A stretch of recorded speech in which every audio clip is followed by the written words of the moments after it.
बच्चों, अभी क्लास 8 का हिंदी का पाठ 2 अनासक्त रहो पढ़ाने जा रहा हूं, जिसे आप ध्यानपूर्वक सुनिए। संसार में अधिकांश लोग प्रायः दूसरों से कुछ पाने की आशा रखते हैं। यह आशा, यह चाहत ही उन्हें तुच्छ और विवश बना देती है, क्योंकि यह प्रकृति के नियम के विपरीत है। कैसे? आइए जगत प्रसिद्ध सन्यासी स्वामी विवेकानंद के इस लेख से जाने। भिखारी कभी सुखी नहीं रहता, क्योंकि वो तो हमेशा दूसरों पर आश्रित रहता है। मिला तो खाया, नहीं तो भूखे सो गया। उसे केवल भीख ही मिलती है, वह भी दया और तिरस्कार से जो। और वह भीख भी कैसा मिलता है? जिसमें दया और तिरस्कार होता है। लेकिन हम सब भिखारी हैं। एक तरह से देखा जाए तो हम सब भी भिखारी हैं। जो कुछ हम करते हैं उन्हें बदले में कुछ चाह रखते हैं। क्यों भिखारी हैं? आप समझ गए कि जो किसी से कुछ चाहने की इच्छा रखता है, अर्थात वो भी तो किसी से कुछ मांग रहा है। अतः हम कह सकते हैं कि हम सब भी भिखारी हैं। हम लोग व्यापारी हैं। हम जीवन के व्यापारी हैं, गुणों के व्यापारी हैं, धर्म के व्यापारी हैं। अफसोस, हम प्यार के भी व्यापारी हैं। यदि तुम व्यापार करने चलो तो वह लेन देन का सवाल है। इसलिए तुम्हें क्रय और विक्रय के नियमों का पालन करना होगा। भाव में चढ़ाव उतार होता ही रहता है, और कब व्यापार में चोट आ लगे यही तुम सोचते रहते हो। देखा जाए तो व्यापार आईने में मुंह देखने के समान है।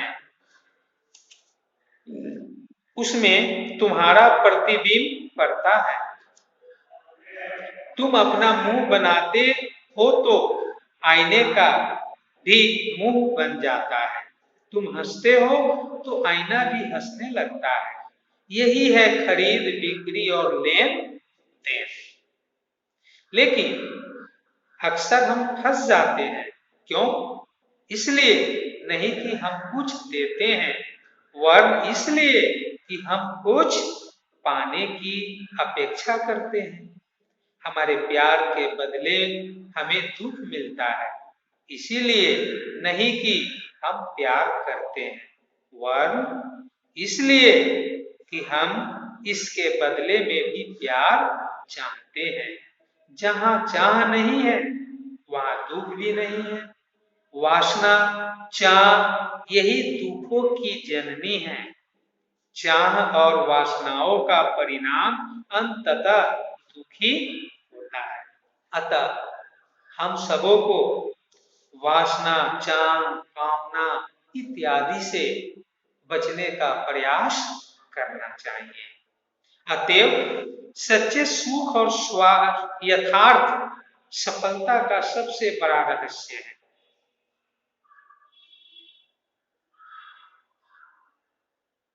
रहस्य यह है कि वही मनुष्य सबसे यशस्वी है जो बदले में कुछ नहीं चाहता, जो बिल्कुल निस्वार्थ है।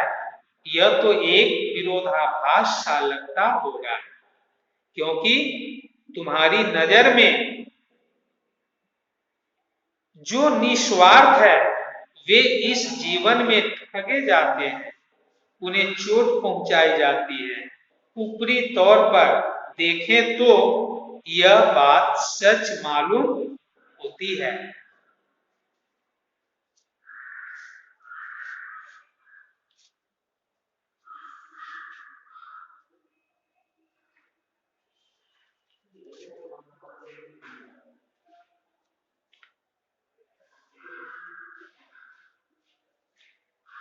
ऊपरी तौर पर देखो तो यह बात सच मालूम होती है। ईसा मसीह निस्वार्थ थे और उन्हें भी सूली पर चढ़ाया गया, यह सच है। किंतु यह भी सच है कि उनकी निस्वार्थता एक महान विजय का कारण भी है। उस विजय से करोड़ों जीवों पर यथार्थ सफलता के वरदान की वर्षा हुई। कुछ भी ना मांगो, बदले में कोई चाह न रखो। तुम्हें जो कुछ देना हो उसे दे दो, वह तुम्हारे पास वापस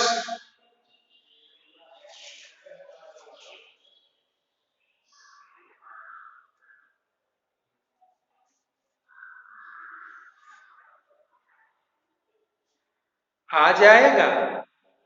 जब भी वापस आए, लेकिन आज ही उसका विचार मत करो। वह 1000 गुना होकर वापस आएगा। तुम अपनी दृष्टि पर उस पर मत रखो। देने की ताकत पैदा करो, दे दो और बस काम खत्म हो गया। अर्थात जब हम किसी को जो कुछ दिए हैं उसे दूसरों के सामने व्यक्त नहीं करना चाहिए। यानी किसी को दो और उसे भूल जाओ। यह बात जान लो कि संपूर्ण जीवन दान स्वरूप है। प्रकृति तुम्हें देने के लिए बाध्य करेगी, इसीलिए स्वेच्छापूर्वक दो। अगर तुम ऐसे नहीं दोगे तो उसे दूसरे रूप में देना पड़ेगा। अतः स्वेच्छापूर्वक किसी को दो, उसकी मदद करो, उसकी सहायता करो। इस संसार में जो तुम जोड़ने के लिए आते हो, मुट्ठी बांध कर तुम चाहते हो लेना, लेकिन प्रकृति तुम्हारा गला दबाती है और तुम्हें मुट्ठी खोलने को मजबूर करती है। तुम्हारी इच्छा हो या न हो, तुम्हें देना ही पड़ेगा। जिस क्षण तुम कहते हो कि मैं न दूंगा, तुम्हें प्रकृति की चोट सहनी पड़ती है। दुनिया में आए हुए प्रत्येक व्यक्ति को अंत में खुद को भी दे देना ही पड़ेगा। प्रकृति के इस नियम के विरुद्ध बरतने का मनुष्य जितना अधिक प्रयत्न करता है, उतना ही अधिक वह दुखी होता है। हम में देने की हिम्मत नहीं है। प्रकृति की यह उदार मांग पूरी करने के लिए हम तैयार नहीं हैं और यही है हमारे दुख का कारण। जंगल साफ हो जाते हैं, पर बदले में हमें प्रकृति का कोप भोगना पड़ता है। हमें उष्णता मिलती है। सूर्य समुद्र से पानी लेता है इसलिए कि वह वर्षा करे। तुम भी लेन देन के यंत्र मात्र हो।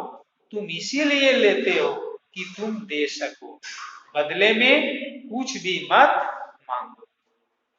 तुम जितना अधिक दोगे उतना ही अधिक तुम्हें वापस मिलेगा।